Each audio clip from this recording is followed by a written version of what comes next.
April 28, 1945. Berchtesgaden region, Bavarian Alps. The intelligence reports had been fragmentary at best. Throughout the spring of 1945, as Allied forces pushed deeper into the collapsing Reich, rumors spread through OSS channels of a massive fortification network hidden in the Alps. They called it the Alpenfestung, the Alpine Fortress. According to captured documents and interrogations of Wehrmacht prisoners, Hitler's regime had supposedly prepared an impregnable mountain redoubt where the Nazi leadership would make their final stand. The briefing spoke of underground factories, food stores for years, and elite SS divisions waiting in the high country. To the men of the 3rd Infantry Division's 7th Regiment, advancing through the forested slopes near Berchtesgaden, it sounded like either a desperate myth or a nightmare waiting to unfold. Lieutenant Colonel James Hartley led a reinforced company, roughly 200 men, tasked with reconnaissance into the valley approaches below the Obersalzberg. The April weather was unpredictable. One moment, thin sunlight broke through the clouds, illuminating the snow-capped peaks. The next, cold rain drummed against helmets and turned the muddy logging roads into slick corridors of uncertainty. The men moved cautiously, their M1 Garans held ready, eyes scanning the tree line for movement. They had been fighting since Normandy. They knew how to read terrain, how to sense an ambush. But here, in these mountains, everything felt different. The silence was too deep. The villages they passed through were empty, doors hanging open, the smell of cold ash drifting from chimneys. On the second day of their advance, Hartley's lead platoon discovered the first tunnel entrance. It was concealed behind a rockfall near the hamlet of Ramsau, barely visible except for the faint exhaust stains darkening the stone above a narrow opening. Sergeant Eugene Kellerman, a combat engineer from Pennsylvania, approached first. He knelt by the entrance, running his gloved hand along the concrete frame hidden beneath the rubble. The construction was recent, fresh tool marks, no weathering. His breath clouded in the cold air as he turned back to Hartley. "This wasn't built by farmers, sir." Hartley ordered the engineers forward. They cleared the debris carefully, watching for tripwires or pressure plates. The Germans had become masters of booby traps in the war's final months. Inside, the tunnel descended at a gentle grade, wide enough for vehicles. The walls were reinforced concrete, lined with electric conduits and ventilation ducts. The power was dead, but the infrastructure spoke of something far more ambitious than a simple bunker. Hartley divided his force. One platoon would remain topside to secure the perimeter. The rest would go in. The descent was slow. Flashlights cut narrow beams through the darkness, revealing a space that seemed endless into the mountain. Water dripped somewhere ahead, echoing in the stillness. The air smelled of damp stone and diesel fuel. After 200 meters, the tunnel opened into a junction chamber. 3 passages branched away into darkness. On the walls, painted signs in German indicated directions: Lager 3, Storage 3, Kraftwerk, Power Station, Führerbereich, Leader Area. Private First Class David Morton whispered to the man beside him, "Jesus Christ, they really were building something down here." Hartley chose the left passage, marked toward the storage areas. The tunnel system was vast, far larger than anything they had anticipated. Side chambers appeared every 50 meters, some empty, others containing crates stamped with Wehrmacht eagles. The medic company, Corporal Robert Chen, pried one open and found medical supplies, morphine, sulfa powder, bandages, all carefully packed and dated from late 1944.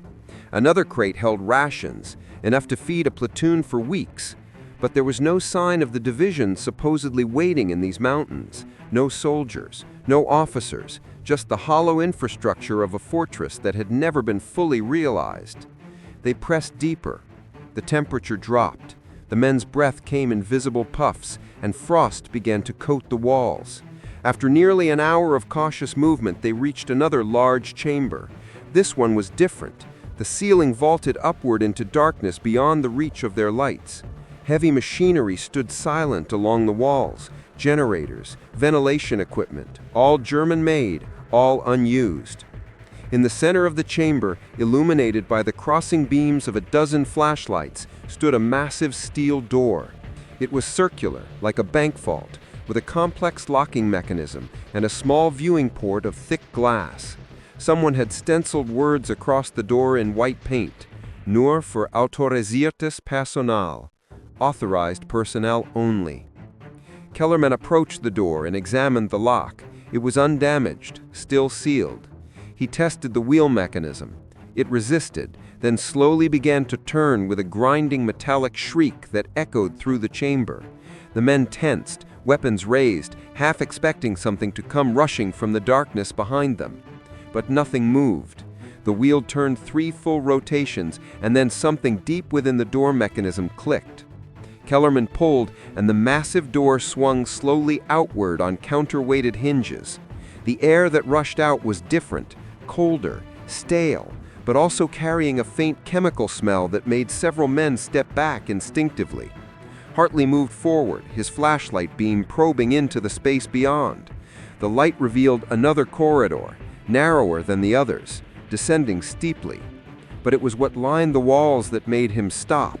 Filing cabinets, dozens of them, built into recessed alcoves, each drawer labeled with alphanumeric codes. And at the end of the corridor, barely visible in the weak light, something else, a room. And inside that room, the faint outline of what looked like tables, chairs, and papers scattered as if abandoned in haste. Hartley turned to his radio operator. "Morton, try to raise battalion. Tell them we found something. Tell them we need more men down here and someone from intelligence." He paused, his light playing across the filing cabinets again. "Tell them it looks like they left in a hurry, but they left everything behind." The radio crackled with static. Morton adjusted the frequency. Try it again. Nothing but white noise. The mountain was blocking their signal. They were on their own, standing at the threshold of something that had been sealed away deliberately, something that perhaps was never meant to be found. Hartley made his decision. "We go in, weapons ready, and someone mark the route back. I don't want to get lost in here." They moved forward into the narrow corridor, their footsteps echoing against stone and steel, descending deeper into the mountain where secrets waited in the dark. April 29th, 1945, 0300 hours, deep interior, Obersalzberg complex. The filing cabinets contained more than Hartley's men could have imagined. As they carefully extracted folders and documents, shining flashlights on pages that had been untouched for months, a picture began to emerge, not of the mythical fortress they had been warned about, but of something far more complex and far more human in its desperation. The papers were meticulous. German efficiency had not abandoned these mountains even in collapse. There were architectural plans showing a network of tunnels that stretched for kilometers beneath the Obersalzberg, connecting not just storage depots, but living quarters, command centers, and communication hubs. One set of documents, dated February 1945, detailed supply requisitions: 50,000 kilograms of flour, 20,000 liters of fuel, 15,000 artillery shells. But stamped across many of these requests was a single word in red ink: abgelehnt, denied. The fortress had been planned, but never provisioned. The myth had always been larger than the reality. Sergeant Kellerman found a personnel roster in one of the lower drawers. He read it aloud by flashlight, his voice flat and tired. SS Standarte der Führer, 3rd Company, assigned to Obersalzberg Defense, March 1945. Strength, 47 men. He looked up at Hartley. Not 47,000, 47. And half of them were listed as Hilfspolizei, auxiliary police, older men, locally conscripted. The deeper room, the one Hartley had glimpsed from the corridor, proved to be an administrative office. 3 desks stood arranged in a U-shape, each one covered with papers weighed down by ashtrays and empty coffee cups. The walls were lined with maps of Bavaria and Austria, marked with colored pins and pencil notations. One map showed fallback routes leading south toward Italy and east toward Austria. Someone had drawn arrows, calculated distances, noted alpine passes. These were not defensive plans, they were escape routes. Private Morton discovered a journal in the top drawer of the central desk. It was handwritten. The page is dated from January through April 1945. The author identified himself only by rank, Obersturmbannführer, and his tone shifted dramatically as the months progressed. The early entries were bureaucratic: supply deliveries, personnel transfers, construction progress reports. But by March, the writing became more personal, more afraid. One entry stood out. Hartley read it aloud by flashlight to the men gathered around him. March 31st, 1945. Received orders to cease all construction. The labor crews from Mauthausen have been withdrawn. We are told the Alpenfestung remains a priority, but there is no material, no fuel for the generators, no reinforcements coming. The Führer has not visited since February. Bormann's staff evacuated 3 days ago. We are maintaining the fiction of a fortress for the Americans and British to fear, but we are only 17 men now, guarding empty tunnels. I wonder if anyone will believe what we were supposed to build here, or if they will only believe what we actually built, which is nothing but an elaborate tomb. The men were quiet. Outside, beyond the mountain, the war was ending in fire and chaos. Down here, in the cold silence, it had ended months ago, with a whimper of abandoned plans and unfulfilled promises. Corporal Chen found the final piece of the puzzle in a locked footlocker near the back wall. He jimmied it open with his bayonet. Inside, wrapped in oilcloth, was a Leica camera and 3 rolls of exposed film. There were also personal effects, letters from home, photographs of families, a small leather-bound Bible in German, and a Walther P38 pistol with a single bullet chambered. Chen handed the camera to Hartley without a word. The implications were clear. Someone had documented this place. Someone had wanted a record to survive. At 4:30 a.m., Hartley made the decision to withdraw. They had been underground for nearly 6 hours, and the mountain was vast.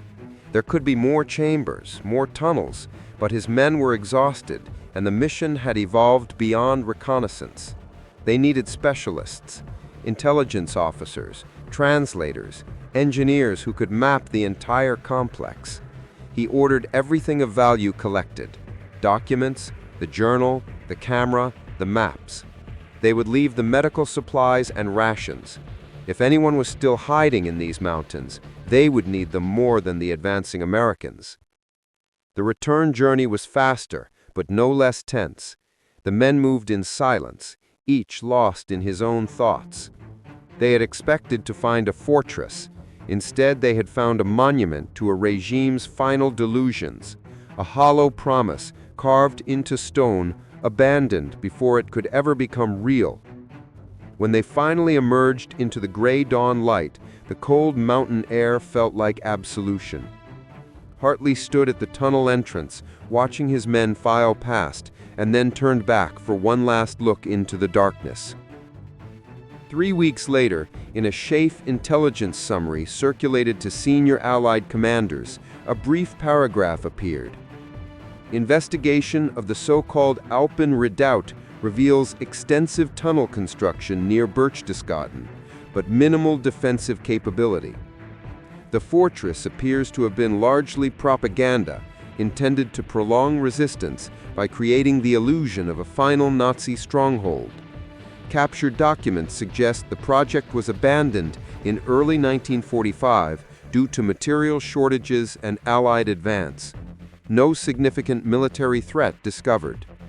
The journal, the photographs from the Leica camera, and the personnel rosters were filed away in military archives.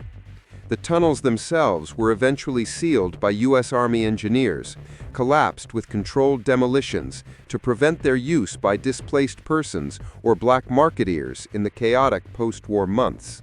The Alpenfestung passed into history as a footnote, a myth that had served its purpose by tying down Allied resources and attention, but which had never truly existed beyond the blueprints and the empty chambers carved into the mountain.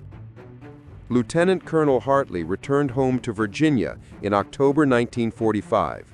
He rarely spoke of the war, and when he did, he never mentioned the tunnels beneath the Obersalzberg. But sometimes, late at night, he would remember standing in that cold underground office, reading the words of a German officer who had watched his world collapse around him while maintaining the fiction of strength. And Hartley would think about how wars end, not always with great battles or heroic last stands, but sometimes with abandoned papers in empty rooms, and the quiet acknowledgement that even empires run out of time, material, and belief.